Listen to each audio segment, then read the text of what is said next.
This is going to be a sped up video so that you can see how I fill in shapes. Sometimes I change colors and then I go back to a color I had before.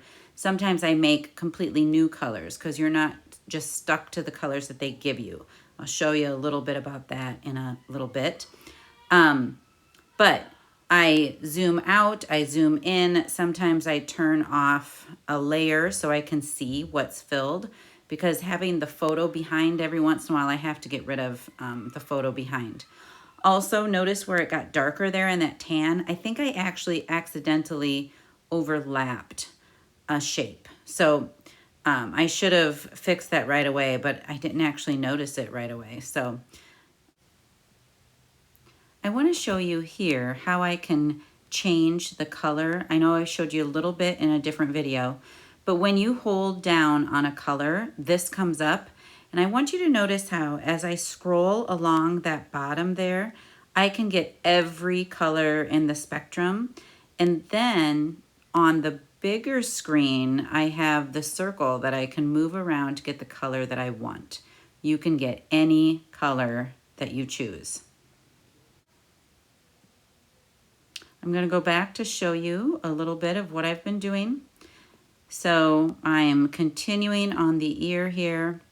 I'm also going to show you a few just photos that I took along the way. So I'm filling in each part here of this ear, and then I'm going to skip ahead here. Oh, you can see I made a mistake there, so I had to undo.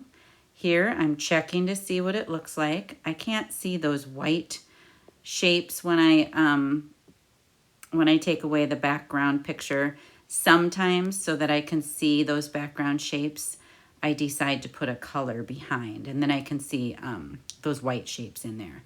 So I might put a color behind and then undo it just so I can see the whole thing. Here, I'm trying to figure out what to do with the eye.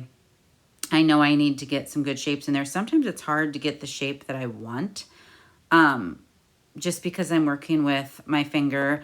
If I had a stylus, it might be easier, but I knew some of you guys don't have styluses, so I wanted to do this without one so I could know that it can be done. And it can. I did this whole thing without a stylus. Here I jumped ahead. I want you to see what it looks like if I turn that off. Here's this second eye, kind of finished. I'm not, I don't think it's quite there yet. I got to figure something out. Sometimes when I'm trying to put the reflection on top of the black, it doesn't want to work. It doesn't want to put the reflection on. So I had a difficult time with that one. Again, with dark behind, this is the process, you guys. It takes a while. Not too bad. And you can tell I'm always checking that I'm having the drawing go on the top layer. The photo is on the bottom layer and the drawing is on the top. That's really important to check, especially if it doesn't seem like something's working right. Check to see what layer you're on. I'm almost there. I'm not going to do any of the background of this photo. It's just all going to be one color. So I am getting very close. Here's what it's looking like without the photo below. So I'm going to play around with what colors to put in the background.